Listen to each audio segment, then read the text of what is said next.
Here we are. And we're winning at yet another week, even though it doesn't feel like it. This week has sucked. Last week was hard, but we've turned that corner now into Suckville, at least in the state of Colorado, not in other places. Last night, we all got news that really felt like, at least to me, like a curveball. I've been saying all along that I thought fall racing season would be canceled because there's no way any of the majors would be able to get their event coverage. And this comes from, I worked in reinsurance for a while. So the comments that I see on Facebook from people I used to work with are really random, but every once in a while when they pop their head up and say, don't bet on it in somewhere, I'm like, oh, that's a sign.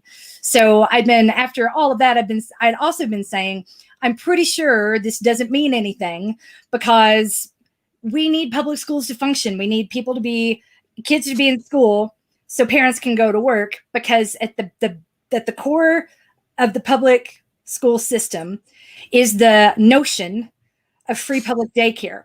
That's actually why it was created.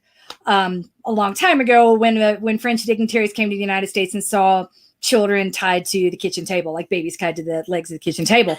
And that was right, because workers would leave their kids at home with like food within reach all day long while they went to the factories, or if they didn't have someone living in the house to take care of them. That was common back then, and we were embarrassed by it, hence the public school system.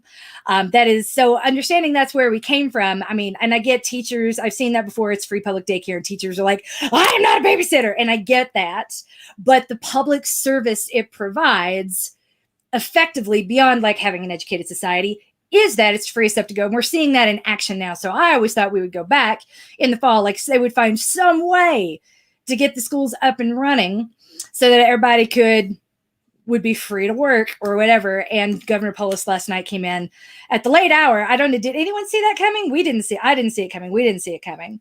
And I have boots on the ground in there that tell me a lot. So yeah, no, actually, and superintendents hadn't even like messaged it out to their staff to like start pushing it. So in yesterday's staff meeting, my principal says to us, we're all living in a time of trauma. And I just found out from the news that we might not be going back until January. That it was from the news. It wasn't even like we've heard this from DPS because they don't want to Chicken Little this house is on fire type thing. Right. But there's a lot. I actually was reading this article about Denmark is reopening, is reopening, and then it says here are precautions Denmark has implemented: stagger arrival and departure times, breaks, and lunch times. Suggest alternate routes to walk to school. Require students to wash their hands immediately upon arrival and at least every 2 hours throughout the day. Disinfect contact surfaces twice daily. Implement a policy of no contact greetings. Split students into smaller groups. Reorganize classrooms so desks are at least 2 meters apart. Hold classes outside so children can be outdoors. Hold classes in gyms and auditoriums. Keep a closer eye on students to prevent physical contacts during breaks. Yeah, we couldn't do that in our schools. They're too tiny and we got too many kids. How many of y'all are able to do that in your homes? No. Like, and that's your own family. So, like, what does this look like? What does this fall into? Like, and that's why I'm hoping that Governor Polis is saying to superintendents, you need to prepare to not go back to January, because this stuff isn't feasible. I am lucky. I will say that over and over in the school that I work at, that we cap class loads right around 30. Okay. I'm lucky. Other schools, they're at 35, 36. Yeah. That's huge. So what did it say?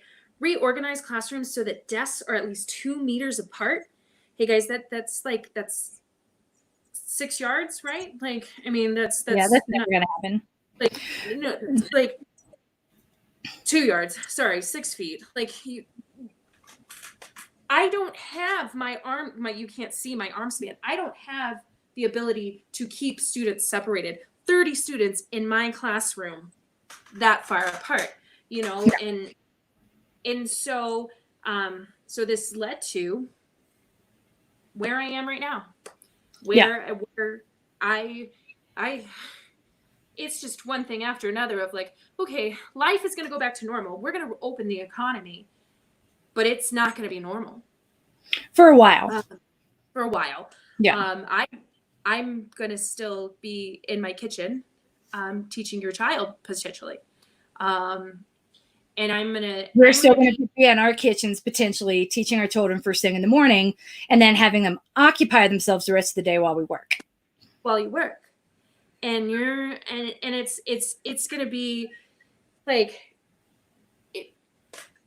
it's going to be having those fights and those battles, and they're going to get worse.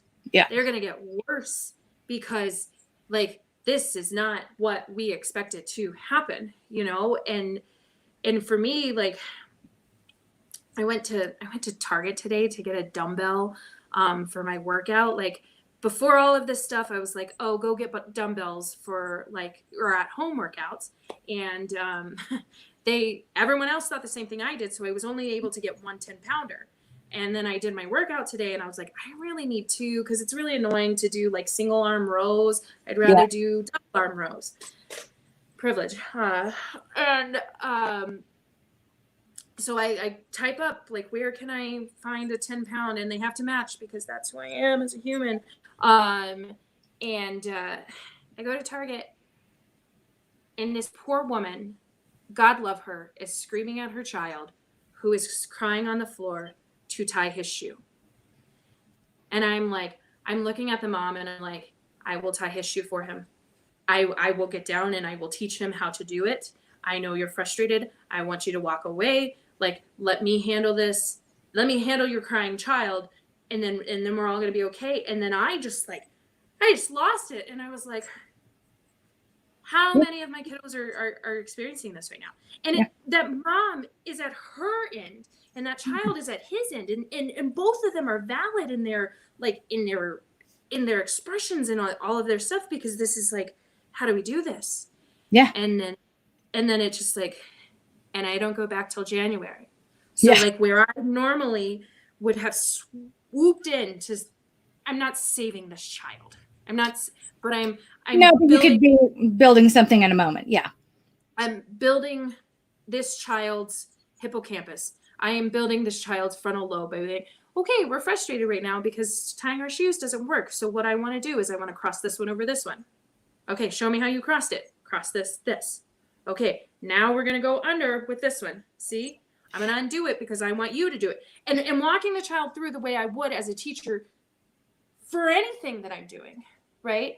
And that's a step-by-step methodical framework for putting order into chaos, especially when that's where your emotions are sticking for a moment. And that is really where teachers shine, is in that social emotional component of unpacking feelings in a super stressful moment where others are watching. And that's something you aren't able to provide right now. And it's almost impossible to provide in a distance learning context. 110%. And so, you know, like, I was going to talk about shoulds and perfections and trauma-informed practices and all of this stuff. But the reality is, as a single woman who is sitting at home in her kitchen, I've been crying since Sunday. Yeah. This is my favorite. The reality is, the reality is, like most people who gravitate towards distance running, as I said in my Facebook post and my Instagram earlier, they tend to be planners.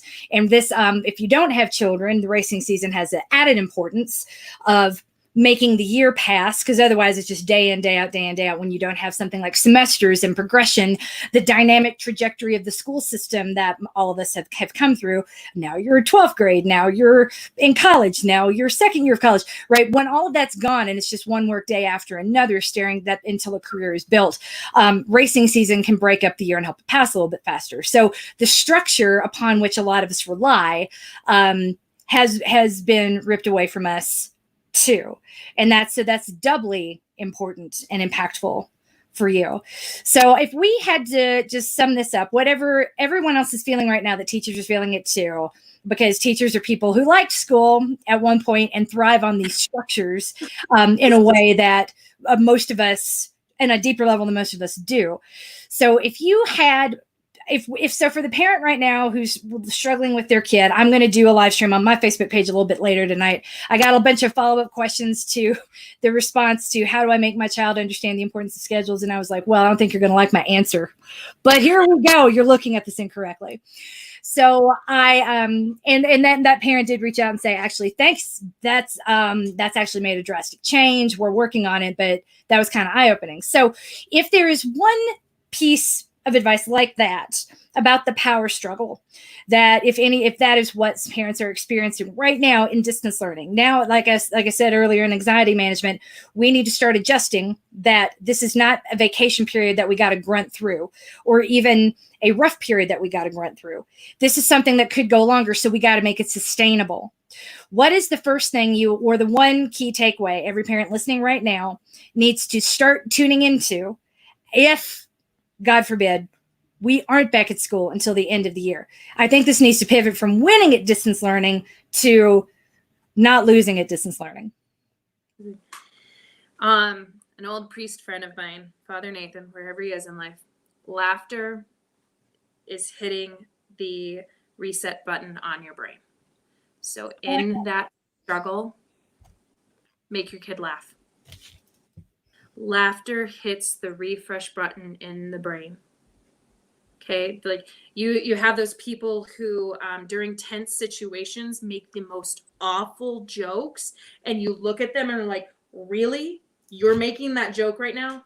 I'm that person. I'm that person. I do it with Dahlia and Jumia, with Jumi and Dahlia when we talk about light on the Lighten Up podcast. Yep.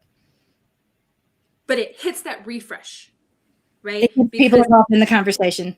You are firing from your amygdala. Your child is firing from their amygdala, and their amygdala is a lot stronger than yours because they don't have the frontal lobe that you do. So make them laugh. Got it. Walk away and make them laugh. That's what I do. I play stupid videos. I dance in my classroom. We sing. Like I was talking about last week, I read my room. Oh, good God. We got to get some laughter in here because it's hitting the refresh button literally on the brain. And when we do that, we know what that was. That's the taco song. It's raining tacos. Nothing hits the refresh button faster than this song because it is ridiculous. And see, like, it changes instantly. That you're like, it's raining tacos. And I'm like, no, I hate that song. You know, it's terrible. Makes no sense. I don't need a tissue. I don't. And I'm like, and I'm breathing again. And if you're walking away, you're walking away. I cannot stress this enough. Laughter is hitting the refresh button on the brain. And every single teacher knows that. And great teachers use that as a teachable moment of, we're frustrated. We're going to go laugh now. And then we'll come back to it. Because we always go back to it. Yeah. But we need to refresh our brain because we are stuck in the, I can't do this. It's not working. This is not how Mr. Heel wants it. This is not. I think we need to laugh. So let's go watch stupid video. We watched marble racing today. Yay! I watched marble racing on I shared my screen, marble racing, and I was like reacting to it. I was the only one that was able to see it live time. And my students were laughing more at me than they were at the marble racing because they're like, Miss, you're so weird that you are so into this. And then they start laughing and I'm laughing. And then it's like, we're not frustrated anymore. So can we get back to work? Great. Let's go. Heard it here. Let's go. Laughter hits the reset button. And that's really the attitude adjustment I think a lot of us are going to need going forward. If it can't be perfect and good enough, is nowhere to be found. Laughter is the best medicine. Let's hit the reset button and push forward. I'm so sorry this has all been so frustrating as of late, Amy, but thank you for being here to give us perspective in the context that we need so that we can keep going too. See y'all next week.